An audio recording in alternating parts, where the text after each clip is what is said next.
असदुल्ला तारिक साहब जो माशाल्लाह एक पॉडकास्ट भी करते हैं, बड़े फेमस हैं इयॉन के नाम से। लेकिन मुझे नहीं समझ आती कि क्यों वो एक रियल एस्टेट इंडस्ट्री को बेसिकली एक्सपोज करना चाह रहे हैं या कोई अपना प्रोजेक्ट लॉन्च करना चाह रहे हैं। आप अगर अवाम को इतना अवेयर करवा रहे हैं रियल एस्टेट के स्कैम्स और फ्रॉड से रिलेटेड, तो हजूर आला आप जो हुकूमत है उसके बारे में भी बोलें कि बेसिकली पॉलिसीज़ क्या होती हैं। अस्सलाम वालेकुम व्यूअर्स, बिस्मिल्लाहिर्रहमानिर्रहीम। उम्मीद करता हूँ कि आप सब खैरोफियत से होंगे। सो टाइटल से आपको आइडिया हो गया होगा कि आज की वीडियो का टॉपिक क्या है। सो वीडियो को एंड तक ज़रूर देखें। बेसिकली असदुल्ला तारिक साहब जो माशाल्लाह एक पॉडकास्ट भी करते हैं, बड़े फेमस हैं इयॉन के नाम से, और बड़ी नॉलेजेबल चीज़ें उनसे सुनने को मिलती हैं हमें। लेकिन मुझे नहीं समझ आती कि क्यों वो एक रियल एस्टेट इंडस्ट्री को बेसिकली एक्सपोज करना चाह रहे हैं या कोई अपना प्रोजेक्ट लॉन्च करना चाह रहे हैं। क्योंकि नॉर्मली होता ऐसा ही है कि जब आप किसी चीज़ों को इतना क्रिटिसाइज में लेकर जाते हैं तो फिर कहते हैं यार देखो, मैंने तुम्हें ये चीज़ बताई थी, अब मेरी चीज़ आ गई हुई है, मैं बेहतर तरीके से बेच सकता हूँ। क्योंकि अल्टीमेट हर बंदे को पता है कि रियल एस्टेट में ही कोई भी डेवलपमेंट आप करते हो या प्रोजेक्ट लॉन्च करते हो तो उसमें से पैसा निकलता है। बात ये नहीं है, जो फैक्टर्स हैं वो अच्छी बात है, आप आवाम को बताएं, लेकिन उनके बिहाइंड सिर्फ एक डेवलपर को क्रिटिसाइज करके या डेवलपर की गलती को हाईलाइट करके आप आइडेंटिफाई नहीं कर सकते। आप अगर अवाम को इतना अवेयर करवा रहे हैं रियल एस्टेट के स्कैम्स और फ्रॉड से रिलेटेड, तो हजूर आला आप जो हुकूमत है उसके बारे में भी बोलें कि बेसिकली पॉलिसीज़ क्या होती हैं। अभी आपका रीसेंट जो पॉडकास्ट हुआ मलिक रियाज साहब ने दुबई में जो प्रोजेक्ट लॉन्च किया उससे रिलेटेड, कि वहां पर कोई क्राइटेरिया नहीं है, यहाँ पर अरबों का फ्रॉड करके लोग दुबई में जाके प्रोजेक्ट लॉन्च करते हैं। सर मजबूर किसने किया?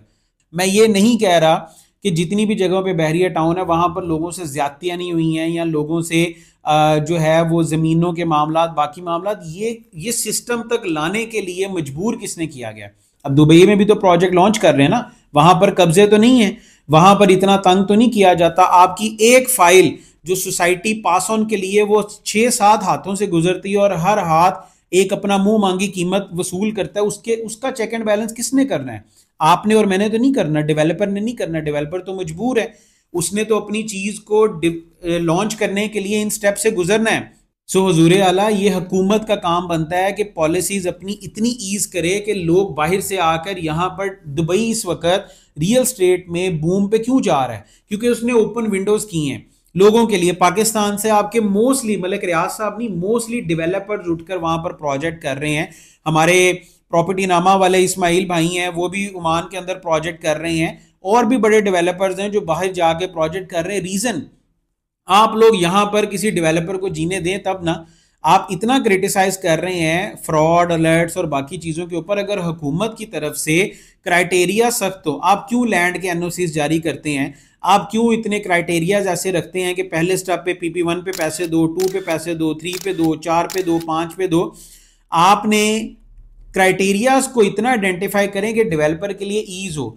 उसने जो पैसा अपनी डेवलपमेंट की, सोसाइटी की डेवलपमेंट पे लगाना होता है, वो पैसा तो आप लोग हुकूमत को दे देते हैं, सारा आपकी हुकूमत खा जाती है पैसे।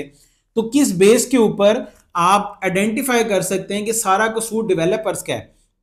आपकी एक पहले भी पॉडकास्ट के अंदर था कि बड़ा आसान है गाड़ियां रखना, डेवलप करना, ना फाइलें निकाल देना, इन चीज़ों को करना। इस क्राइटेरिया को अगर एक पूरा का पूरा मीटअप क्राइटेरिया बनाओ, किसी का दिल नहीं करता फ्रॉड करने का।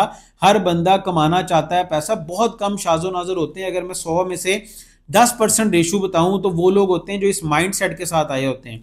रही बात बहरिया टाउन की, आज भी बहरिया टाउन के अंदर वो बंदे, कोई भी बंदा किसी भी जगह के ऊपर, चाहे कराची की कोई फाइलें थी, वट एवर कोई भी थी, मुझे सिर्फ एक बंदा ये जवाब दे दे, क्या बहरिया टाउन ने आपको अपनी फाइलों से निकलने का मौका नहीं दिया? सर बहरिया टाउन ने हर जगह के ऊपर, अगर मैं सिर्फ बहरिया टाउन फेज 8 एक्सटेंशन की बात करूं तो एक्सटेंशन में भी लोगों को निकलने का मौका मिला, लेकिन क्या था, लोग खुद नहीं निकले। 45-45 लाख रुपए की फाइल जो 17 लाख की ली हुई थी नहीं बेची कि इस लालच में कि ये और निकल जाएगी आगे। बहरिया टाउन अपने हर बंदे को निकलने का मौका देता है, एक दफा जरूर। बहरिया पेशावर में भी लोगों को मौका मिला निकलने का, लेकिन बात यह है कि लोग खुद निकलना नहीं चाहते उस चीज से। आप डेवलपर को ईज करें, आप डेवलपर को कहें कि भाई तुम सोसाइटीज, कम्युनिटीज बिल्ड करो हमारी आवाम के लिए। कितनी अभी हाउसिंग की हमारे डिमांड है पाकिस्तान के अंदर अभी भी हाउसिंग की डिमांड है, वो कौन फुलफिल करेगा? आप डेवलपर्स को इतना क्राइटेरिया के ऊपर तंग करते हैं सर जनाब, वो मजबूर होकर बाहर जाते हैं। मलिक साहब ने भी अगर बाहर जाकर प्रोजेक्ट लॉन्च किया है तो रीजन ये थी कि आपने अंदर इतना मजबूर कर दिया उनको, उनके ऊपर जो है वो इतनी रिस्ट्रिक्शंस लगा के, प्रोजेक्ट्स के ऊपर लगा के, सो उन्होंने मजबूरन ये स्टेप लिया है। सो अगर आपने अवाम को अवेयर ही करना है तो रियल स्टेट से जो है, रियल स्टेट के सेक्टर को बदनाम करके अवाम को अवेयर ना करें, आप फैक्ट्स एंड फिगर्स रखें। अगर आप ऐसा कोई पॉडकास्ट करना चाहते हैं तो रियल स्टेट एक्सपर्ट को बुलाएं। रियल स्टेट एक्सपर्ट आपको उस चीज, जो इस फील्ड में जिसने काम किया है, जो हर इंडस्ट्री को जानता है, हर चीज को जानता है, वो आपके उसके साथ आकर बिठाकर बहस करें आप। वो फिर आपको आइडेंटिफाई करेगा कि कहां पर फैक्टर्स आते हैं और किन का कसूर होता है। सारा डेवलपर्स का कसूर नहीं है, पॉलिसीज का भी कसूर है। सो खुदारा अगर आपने अवेयर करना ही है अवाम को तो सारे फैक्टर सामने रख के अवेयर करें। Thank you so much video को एंड तक देखने के लिए। अगर आपके माइंड में भी रियल एस्टेट से रिलेटेड कोई कंसर्न क्वेश्चन हैं तो कमेंट में जरूर बताएं।